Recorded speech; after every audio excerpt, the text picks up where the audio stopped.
Listen, I have been asked thousands of times about the third eye. People come to me with such seriousness, such spiritual ambition. They want techniques, they want methods, they want to achieve enlightenment like it's some kind of university degree. And I laugh, because the third eye is not something you open.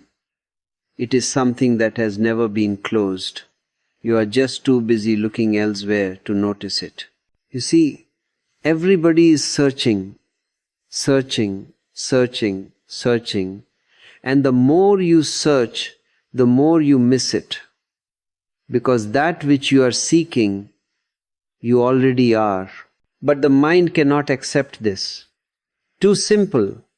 The mind wants complexity. The mind wants to do something, to achieve, to become. So let me tell you something that will disturb you. This is not another meditation technique to add to your collection. This will not make you special. In fact, it will destroy everything you think makes you special. Your spiritual superiority, your knowledge, your identity as a seeker, all of it will burn. And that is the beginning. This is not about chakras as shopping lists, not about becoming psychic so you can impress your friends, not about reading minds or seeing auras. If that's what you want, you can leave now. Go buy some crystals. But if you want truth, if you are ready for truth, even if it shatters every belief you hold, then stay. Because what I'm going to tell you is dangerous. It will either awaken you or it will disturb your sleep so much that you cannot rest until you awaken. Ready? Good. Let's begin. The ancient ones, they were not stupid. They were far more intelligent than your modern scientists with all their instruments and laboratories. But they had something your scientists have lost completely, a sense of humor. They said there is an eye in the middle of your forehead. And what happened? Everybody started searching. People are still searching, touching their foreheads in meditation, pressing, visualizing, concentrating so hard, their faces become tense. It's hilarious. I tell you, the ancient masters must be laughing from wherever they are. You see, they were speaking in metaphor, in symbol, in poetry. But you take everything literally. You have lost the language of mystery. Let me tell you about Shiva. In the Hindu tradition, Shiva sits in deep meditation with his third eye closed. And they say, when that eye opens, the world burns. People became afraid. Don't open Shiva's third eye. Everything will be destroyed. But what does it really mean? It means when you truly SEE, the world of illusions burns. Not the real world, the false world. Your beliefs burn. Your conditioned identity burns. Your precious suffering, that burns too. And you are so attached to your suffering, you carry it like a treasure. Look how much I have suffered. Look at my wounds. You display them like medals. The third eye burns all of that. And you don't want that. You want enlightenment, yes. But you want to keep your suffering too. You want to keep your story. I am this. I am that. Now, Buddha, he never talked about the third eye directly. You know why? Because he was very cunning. The moment you make something a goal, you have missed it. The moment you desire enlightenment, you have guaranteed your blindness. So Buddha talked about awareness, about witnessing, about meditation. And when those happen naturally, effortlessly, the third eye opened by itself, without announcement. without fireworks. What did all these traditions know? The third eye is not a thing, not an organ you can dissect in a laboratory. It is a state of being. When the two eyes stop fighting, when the inner and the outer stop being separate, when the observer and the observed become one, suddenly a third space opens, not physically, existentially. First eye sees the world outside. Second eye sees thoughts and emotions inside.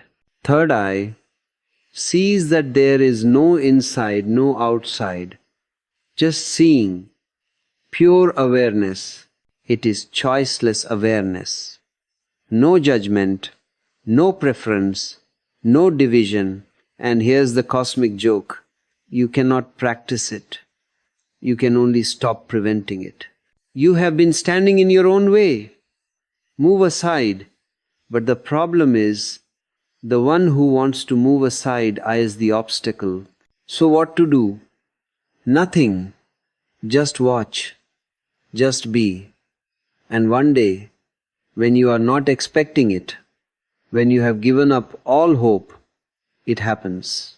Now, your scientists have discovered the pineal gland. Finally, only a few thousand years late, but better late than never, I suppose. They found this tiny gland sitting in the center of your brain, shaped like a small pine cone. And they said, it produces melatonin. It regulates sleep and wake cycles. True, but incomplete. This gland is your biological antenna to cosmic consciousness. The ancients called it the seat of the soul. Descartes, that philosopher, also said this. Even Western thinkers glimpsed it. But here's the problem. In modern humans, this gland is almost dead, calcified, dormant, asleep. Why? Look at your life. Just look. You live under artificial lights 24 hours. You have forgotten what real darkness is. You sleep with the lights on. You carry a glowing screen everywhere. Your pineal gland needs darkness to function, and you give it constant stimulation. You live in constant noise. Cars honking, music blasting, news screaming, notifications beeping. Your mind never rests. And when the mind is noisy, the pineal gland cannot hear the cosmic silence. You fill every gap with distraction. Standing in line? Check your phone. Sitting alone? Turn on the television. Walking? Put in headphones. You are terrified of boredom, but boredom is the doorway. Boredom is when the mind starts to settle and you run from it. Then there are the physical toxins, fluoride in your water, chemicals in your food, pollution in your air. All of this calcifies the pineal gland. It becomes hard, closed, insensitive. But listen carefully. The physical toxins are not the real problem. The psychological toxins are worse. Worry, anxiety, ambition, fear, jealousy, the constant chattering of the mind. Your mind never stops. Even when you sleep, it continues. Dreaming, planning, remembering, imagining. The pineal gland is suffocated by this noise. It needs space, silence, emptiness. But you are afraid of emptiness. You think emptiness means nothing. No, emptiness means everything. It is pregnant with infinite possibilities. But you cannot see this because you keep filling it. Now, scientists talk about DMT, dimethyltryptamine, the spirit molecule. They say the pineal gland might produce it, released during birth, during death, during deep meditation. Interesting, yes? But don't become addicted to chemistry. Don't think, if I take DMT, I will awaken. No. DMT is not the cause of mystical experience. It is the effect. When you dissolve into deep meditation, when you touch that space of no mind, the body responds. The pineal gland celebrates. It releases this substance. But you cannot force it through chemicals. That is like trying to make a flower bloom by pulling its petals open. You will destroy it. The third eye opens when you disappear, not when you do something special. When you stop doing, when you stop trying, when you simply are, this tiny gland in your brain is waiting. It has always been waiting. Not for you to activate it with some technique, but for you to get out of the way. Stop the noise, welcome the silence, rest in darkness, and let nature do what it has always known how to do. So now you want to know what really happens when the third eye opens. Be prepared. It is not what your spiritual books promised you. Those books are written by people who have read other books, not by people who have experienced. Let me tell you the truth.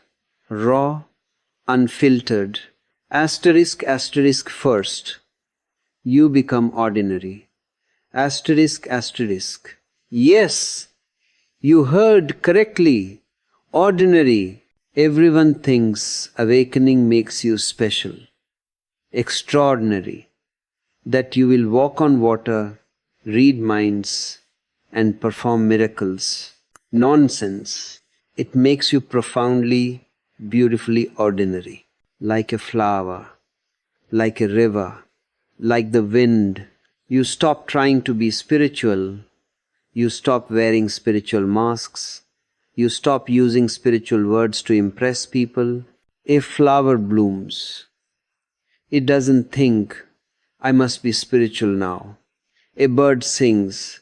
It doesn't collect virtue points. You become natural, simple.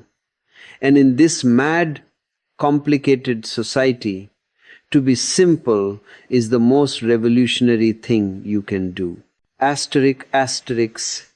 Second, you lose your story. Asterisk. This is painful, very painful. The story of who you are, victim, hero, seeker, wounded one, special soul, it collapses like a house of cards. You have been living in that story your whole life. It gave you identity. It explained your suffering. It justified your actions. I am like this because this happened to me. Now, without the story, who are you? This is terrifying. The personality remains functional, yes. You still have a name, a body, social roles, but you no longer believe in it. You wear it lightly, like an actor wears a costume. Inside, I am not this. Then what are you? Nothing. And everything. Nobody. And everybody. The mind cannot grasp this. Don't try to understand it. You can only be it. Asterisk. Third, relationships transform or they die. Asterisk. When your third eye opens, you see people as they are, not as you wish them to be, not through the filter of your needs and expectations. You see their fear, their masks, their unconscious patterns, the games they play, and you can no longer participate in those games. Some people will feel this and become uncomfortable around you. They will say, you have changed. You are different now. you are distant. What they really mean is, you are no longer playing my game, and I feel exposed. Some relationships will deepen into real love, authentic, without need, without ownership. But most relationships, they simply evaporate. Not with anger, not with drama, just they fade. Because they were based on mutual unconsciousness. And now you are awake, and here's the beautiful part. You stop seeking completion through others. You realize you are already complete. The search for the one who will make you whole, it ends. Because you discover you were always whole. Asterisk, asterisk, fourth. The world becomes transparent. Asterisk, asterisk. Everything reveals its nature to you. A politician gives a speech. Before, you might have believed the words. Now, you see through them. You see the fear, the ambition, the manipulation, not with judgment, just with clarity. An advertisement tries to sell you something. You see immediately, they are not selling a product. They are selling a solution to the insecurity they first created in you. A religious leader preaches. You see, the ego hiding behind holy words. But also, and this is important, you see the divine everywhere. A tree standing in silence, you see God expressing himself, a child laughing. You see pure consciousness, uncontaminated. A stranger smiles at you. You see your own self looking back. Everything becomes a mirror. The world is no longer separate from you. You are I in it, and it is in you. Asterisk, asterisk. Suffering doesn't disappear, but something fundamental changes. Asterisk, asterisk. People think enlightenment means no more pain. Foolish idea. Pain is part of life. The body ages. It gets sick. People you love die. Challenges come. Disappointments happen. But suffering, the mental drama around pain, that loses its grip. Before, why is this happening to Emmy? What did I do to deserve this? Life is unfair. After pain happens, you feel it fully. You cry if tears come. You rest if rest is needed. But there is no story around it, no victim, no resistance. You cry, but there is no me who is crying. You laugh, but there is no me who is laughing. Life flows through you. You are no longer standing separate from it, judging it, resisting it. Asterisk, asterisk, sixth. The need to convince others disappears. Asterisk, asterisk. Before awakening, there is this urgency. Everyone must know this. I must share this.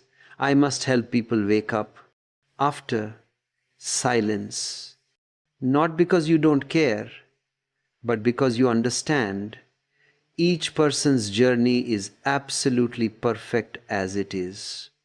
Even their sleep is part of their awakening.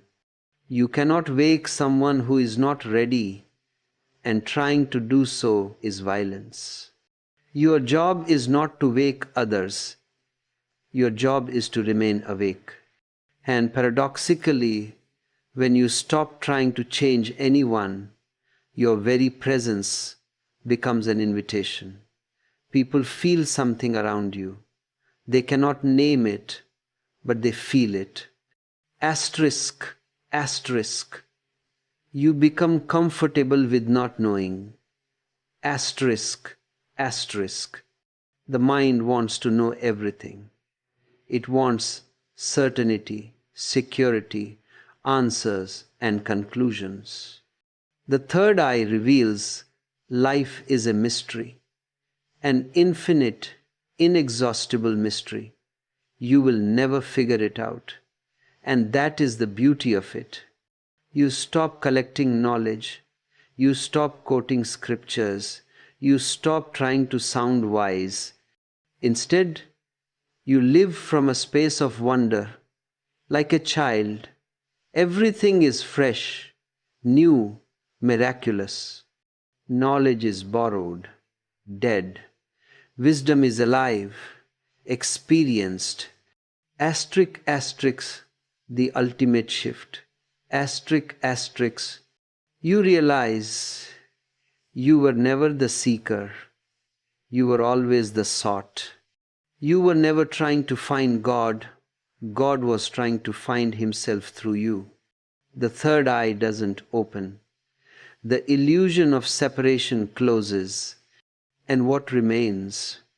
Just this moment, just this breath, just this mysterious existence expressing itself as everything. No past to regret, no future to fear, just now. And now is eternal. This is what really happens. Not supernatural powers, not special abilities, just profound, ordinary, infinite presence. And that is enough, more than enough. That is everything. Now, let me warn you about the traps. Because the path to truth is full of beautiful traps. And the biggest trap of all is the spiritual ego. Ah, the spiritual ego. It is the most dangerous thing, more dangerous than an ordinary ego. Why? Because it hides behind holy words. Asterisk, asterisk. Trap number 1. Becoming a spiritual person, asterisk, asterisk. You start meditating. Good, beautiful. Then what happens? You start telling everyone you meditate. You post about it.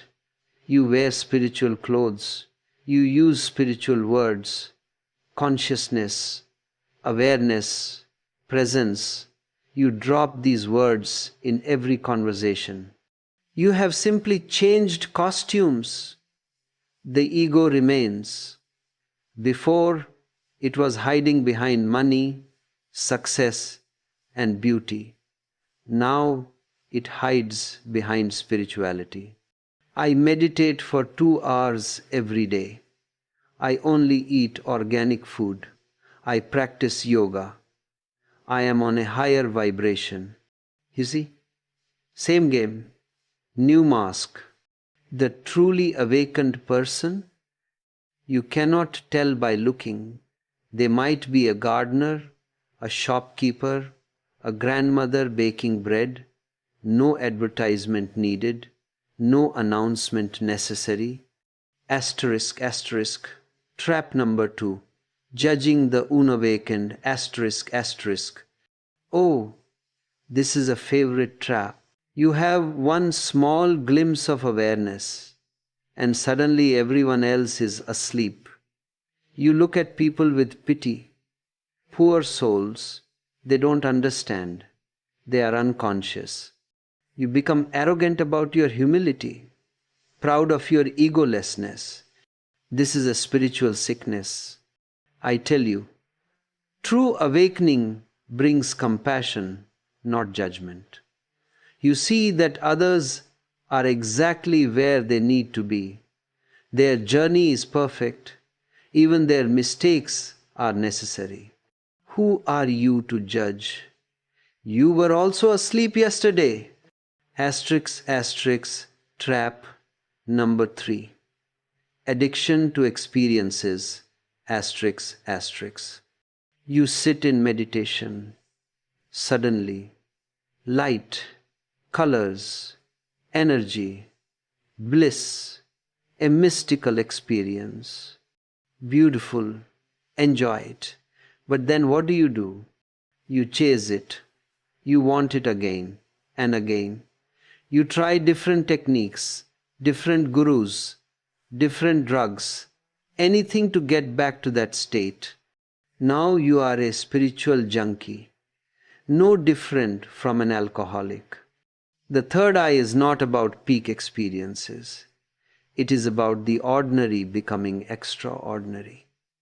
It is about finding the divine in washing dishes, in breathing, in walking, in doing absolutely nothing. Asterisk, asterisk, trap. Number 4. Using spirituality to avoid life. Asterisk, asterisk. Many people turn to meditation to escape, to avoid difficult relationships, to avoid responsibilities, to avoid pain. I am too spiritual for this material world. I need to go to a cave, to an ashram, to India. This is not awakening. This is spiritual bypassing. Real spirituality doesn't take you away from life. It takes you deeper into life, more loving, more engaged, more present, more responsible. You cannot escape life. Life is the only teacher. Asterisk, asterisk. Trap number 5. Waiting for total enlightenment. Asterisk, asterisk. When I am fully enlightened, then I will be happy. Then I will live. Then I will love. Then I will be free. And you miss this moment, the only moment that exists. You postpone living. You postpone loving. You postpone joy. Always waiting for some future moment of total transformation. But enlightenment is not somewhere in the future. It is hidden in this breath, in this step, in this heartbeat. Stop waiting. There is nowhere to go, nothing to achieve. You are already that which you seek. Asterisk, asterisk, Osho's guidance. Asterisk, asterisk. Be aware of these traps. Not to avoid them. You cannot avoid them by trying. That becomes another trap. Simply watch. When spiritual pride comes, watch it without condemning it. Laugh at it. Ah, there is the ego again, wearing a spiritual hat. When judgment arises, watch it. See the ego trying to survive by feeling superior. When you chase experiences, watch it. Feel the desire underneath. The third eye is the witness. It watches everything without condemning anything, without identifying with anything. That is the key. Watch, but don't identify. You are not your spiritual experiences.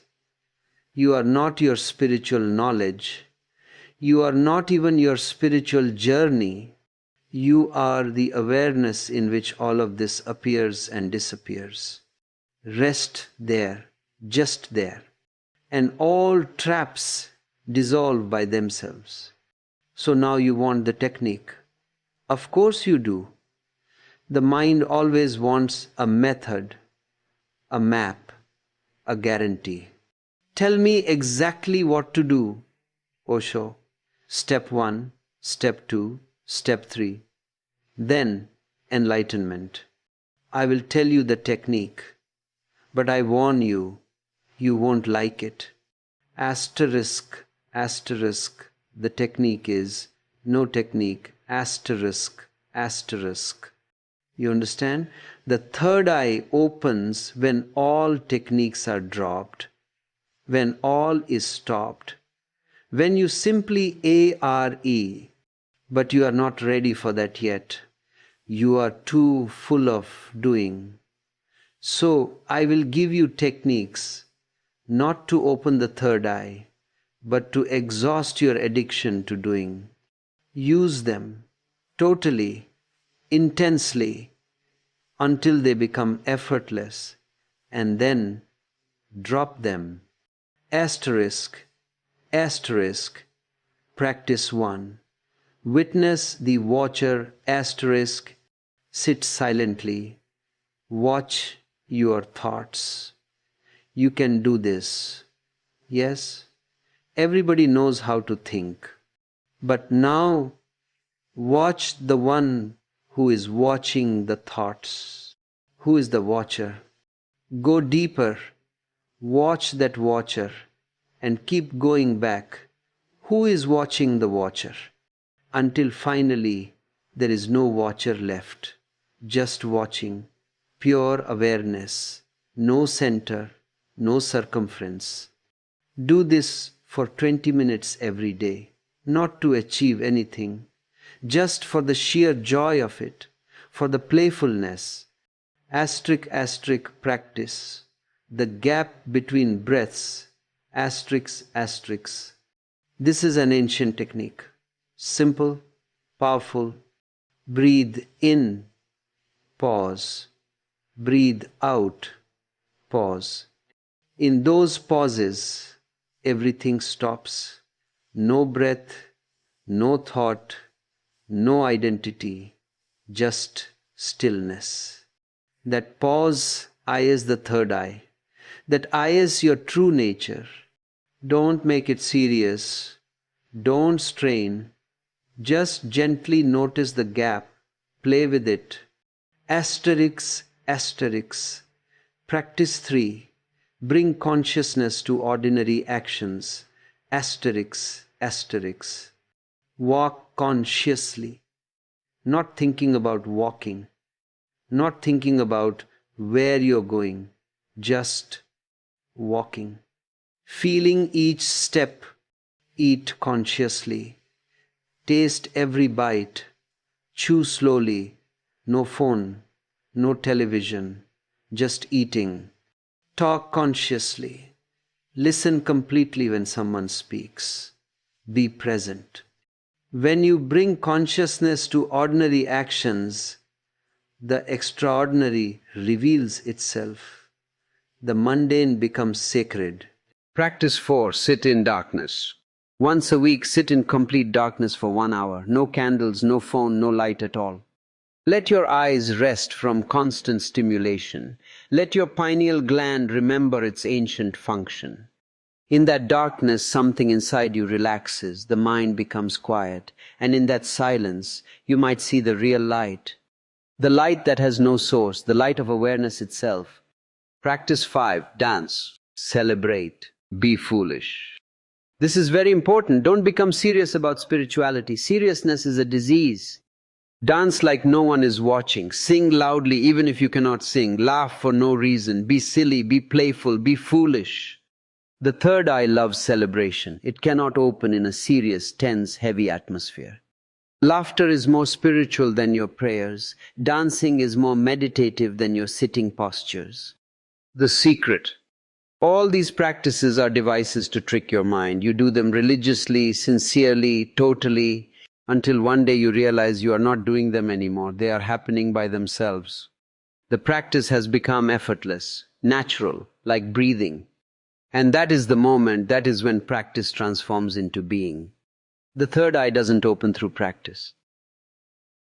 It opens when practice becomes so natural that it is no longer practice, when seeking becomes being, when doing becomes happening. My final instruction.